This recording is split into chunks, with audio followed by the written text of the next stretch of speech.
Hello বন্ধুরা, রঞ্জিতার ঘরোয়া রান্নাঘর থেকে তোমাদের সবাইকে স্বাগত জানাই। আজকে তোমাদের জন্য নিয়ে এলাম ট্যাংরা মাছ শিম আলু দিয়ে ঝোল। প্রথমে আমি মাছগুলো নুন হলুদ দিয়ে ভেজে নিচ্ছি। তোমাদের কাছে ছোট্ট অনুরোধ থাকলো শুরু থেকে শেষ অবধি দেখো, আশা করি ভালো লাগবে। আমি যেইভাবে ট্যাংরা মাছের ঝোল রান্না করি সেটাই তোমাদের সঙ্গে শেয়ার করছি। মাছগুলো আমার ভাজা হয়ে গেছে, এবার আমি তুলে নিচ্ছি। এখন শীতকাল, এইভাবে ট্যাংরা মাছ রান্না করলে ধনেপাতা দিয়ে খেতে খুব দারুণ লাগে। এই দেখো, সবগুলো মাছ আমি এইভাবে ভেজে নেব। এবার আলুগুলোও নুন হলুদ দিয়ে ভেজে নিচ্ছি। আলুগুলো আমার ভাজা হয়ে এসছে, এবার আমি শিমগুলো একটু ভেজে নেব নুন হলুদ দিয়ে। যারা যারা রঞ্জিতার ঘরোয়া রান্নাঘর সাবস্ক্রাইব করনি, সাবস্ক্রাইব করে নেবে, তাহলে নতুন নতুন রেসিপিগুলো দেখতে পাবে। এবার আমি শিম আলুগুলোও তুলে নিচ্ছি। যদি আমার রেসিপিগুলো তোমাদের ভালো লাগে কমেন্ট করে জানাবে। এবার কালো জিরে ফোড়ন দিয়ে দিলাম, দিয়ে একটু হালকা করে ভেজে নিচ্ছি।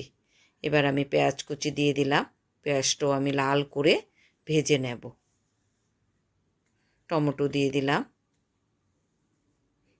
এইভাবে ট্যাংরা মাছের ঝোল শিম আলু দিয়ে রান্না করলে গরম ভাতের সঙ্গে খেতে খুব ভালো লাগে।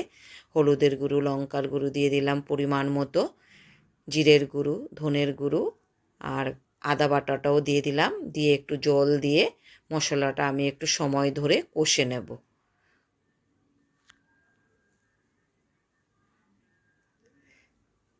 মশলাটা আমার একটু ঢেকে দিলাম টমেটোটা সিদ্ধ হওয়ার জন্য। নুন দিয়ে দিচ্ছি পরিমাণ মতো, দিয়ে একসঙ্গে ভালো করে মিশিয়ে নেব। এবার আমি পরিমাণ মতো জল দিয়ে দিচ্ছি। আলুগুলো একটু মশলার সঙ্গে আবারও একটু ভেজে নিলাম। এবার পরিমাণ মতো গরম জল দিয়ে দিচ্ছি, দিয়ে একটু ঢাকা দিয়ে দেব। আমি শিম মাছগুলো দিয়ে দিয়েছি, ওটা দেখাতে ভুলে গেছি, মুখে বলে দিলাম। এবার আমি ধনেপাতা কুচি দিয়ে দিলাম। দেখো, দেখতে কি সুন্দর হয়েছে, দারুণ লাগছে দেখতে। এবার আমি একটা প্লেটে তুলে নিচ্ছি। খুব সুন্দর গন্ধ বেরিয়েছে,